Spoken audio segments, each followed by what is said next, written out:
dengan membiarkan seluruh kejadian ini ada di depan mata kita.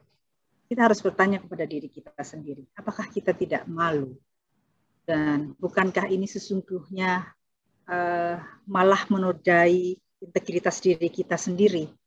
Kita menyaksikan berbagai macam kekerasan di depan mata kita, tapi kita tidak mampu memberikan perlindungan terhadap para korban dan hukum pelaku. Pembuktian perkosaan itu dibebankan kepada korban. Pengaduan kasus pemerkosaan tidak dapat ditindaklanjuti jika korban tidak memiliki bukti awal yang cukup. Dan dia tidak bersedia menggunakan alat bukti tambahan. Karena kalau korban tidak bisa menyediakan bukti awal yang cukup ketika dia mengadukan pemerkosaan yang dia alami, dia bisa menggunakan bukti tambahan, dalam hal ini sumpah. Nah, kalau dia tidak mau menggunakan bukti tambahan, pengaduan dia tidak bisa ditindaklanjuti. Jadi di sini terlihat bagaimana beban pembuktian itu diberikan kepada korban. Isi atau materi dari pedoman kejaksaan ini sangat komprehensif, ya, karena tidak hanya mengatur soal teknis, tapi juga mengatur soal perspektif. Kalau misalnya pedoman kejaksaan ini dijalankan dengan baik, berhasil disosialisasikan kepada seluruh jaksa, dan terimplementasikan, maka saya cukup positif, cukup optimis bahwa dengan adanya pedoman ini sedikit banyak bisa membangun secara perlahan perspektif dari para jaksa di berbagai daerah.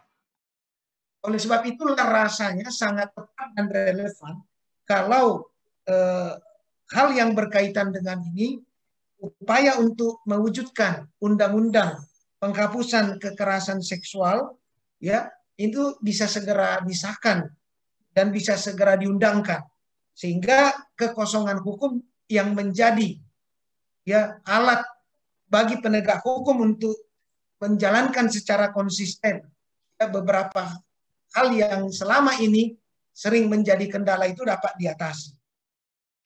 Kemudian yang jadi masalah juga kendala sidang kasus KBGO itu secara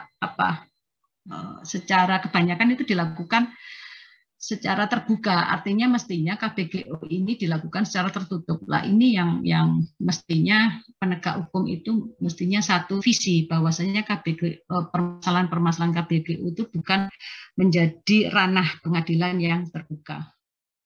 Harus juga menjadi pemahaman bersama bahwa RUU penghapusan kekerasan seksual ini bersifat universal, bahwa banyak yang beranggapan bahwa RUU PKS ini hanya untuk kaum perempuan saja.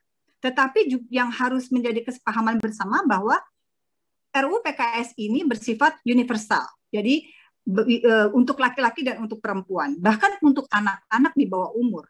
Pada kenyataannya, Bapak Ibu sekalian, di lapangan terdapat juga kasus laki-laki yang menjadi korban eksploitasi seksual dari perempuan. Kekerasan terhadap perempuan dan terutama kekerasan seksual terhadap perempuan dan juga yang lain pasti sangat membutuhkan RUU penghapusan kekerasan seksual, tapi sebetulnya tidak itu kalau kita mau menyasar yang sangat sungguh-sungguh menghapuskan segala kekerasan seksual, segala kekerasan dan diskriminasi terhadap perempuan. Juga banyak sekali sektor-sektor lain yang harus kita benahi. Salah satunya yang saya sebutkan tadi, Omnibus Law Cipta Kerja. Terima kasih, selamat sore. Pendekatan yang disarankan bagi media ketika mengangkat kasus-kasus kekerasan terhadap perempuan adalah pencegahan dan juga edukasi, sekaligus juga menjadi pilar support terutama bagi korban untuk berani melapor dan juga memastikan siapa yang harus organisasi mana yang bisa mendampingi dan lain sebagainya. Itu adalah bagian atau peran yang mungkin bisa kita ambil. Perlunya koordinasi semua pihak, policy makers itu berkoordinasi, karena seringnya undang-undang dibuat ya sudah gitu ya, sehingga dia tidak efektif. Dan yang juga menarik adalah human right based gitu. Semua manusia harus bebas dari kekerasan seksual, kekerasan terhadap perempuan. Bahkan pengungsi pun karena dengan dia tidak punya kertas misalnya, tidak menghilangkan hak dia untuk dilindungi. Apakah masalah jika penegak hukum yang menangani masalah kekerasan seksual ini terdiri dari kaum perempuan? Kenapa tidak ditangani polwan? Kenapa enggak hakim-hakimnya, majelis hakimnya dipilih saja perempuan? Kalau polisi saja memperkosa di kantor kepolisian, rasa-rasanya keberpihakan yang sangat serius perlu diatur dalam undang-undang itu.